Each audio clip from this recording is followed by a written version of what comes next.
Så er vi blevet sat af på Bunken station, og bilen, der kører bagage til højskolen.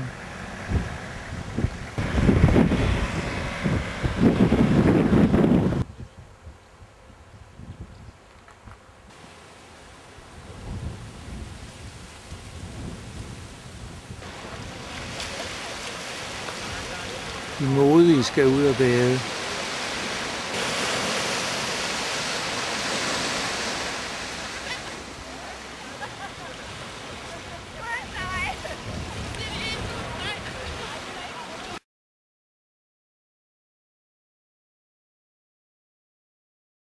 Alle som forstår, der findes mere, giver os veksler uden os selv.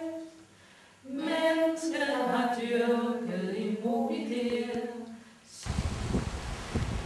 Afgang til Råbjerg Mile. Nej, det gjorde vi altså. Men den er sådan ren.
flere dage på at designe den der kat eller datterens sko og sådan noget. Det er ikke pyt med det. Hvis man skal få fat i stemningen, så skal det gå lidt stærkt. Og stemningen den går tabt, hvis man fordyber sig i sko og katte og alle mulige andre detaljer. Det er højlyset og alt det der fine, den stemning.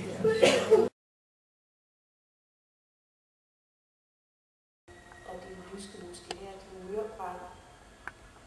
Og prøv at lade hovedfald for dig ned i nakken, og du trækker vejret, du kan trække vejret helt ned i maven og helt om i ryggen.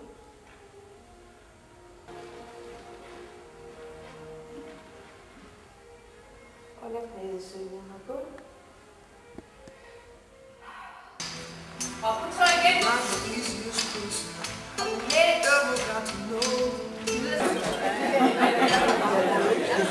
I morgenmaden.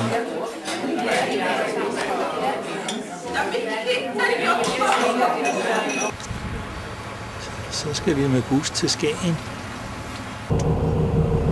Og det er så sådan en, den vi kører igennem nu, ikke? Det er sådan en arm, en milearm. Og så kommer der igen en afblæsningsflade, og så ligger der igen en milearm længere fremme. Lige foran os nu, der får vi et hotel, som Philip Sørensen købte for nogle år siden og rakte det hele ned. Og så lavede han et kæmpe hul i jorden og en kæmpe parkeringsplads, og så genopførte han et hotel, præcis som det så ud, med nogle få nye tilføjelser. Og så kunne alle de der biler komme ned under jorden og holde i stedet for. Det var rigtig smart tænkt. Hotel, det er sådan et rigtig fejlsmækker sted med sådan en kendt kok, Michel Marchon, hedder han er franskmand. Det er blevet til et wellness-hotel, så der kan man pleje kroppen på alle mulige leder. Men der er ikke fint.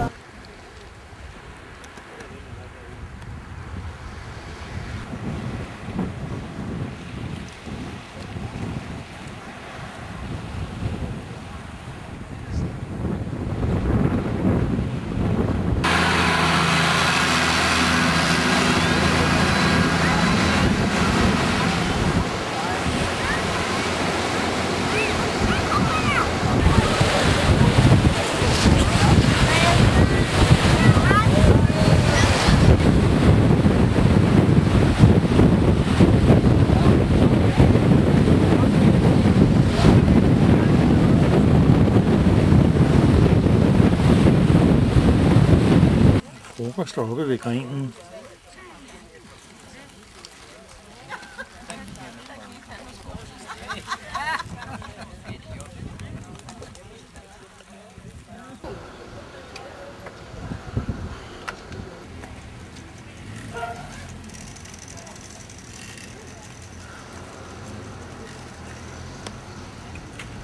Vi skal på Skagen Museum. Kaffedrikken i museets gård.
Må vi se det, når vi kommer hjem?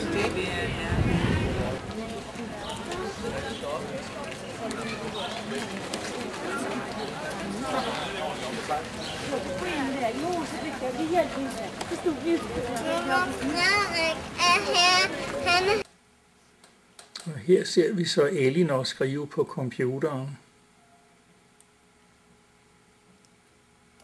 Elinor, kig denne vej. Dag Elinor. Det er for galt, det er afslørende.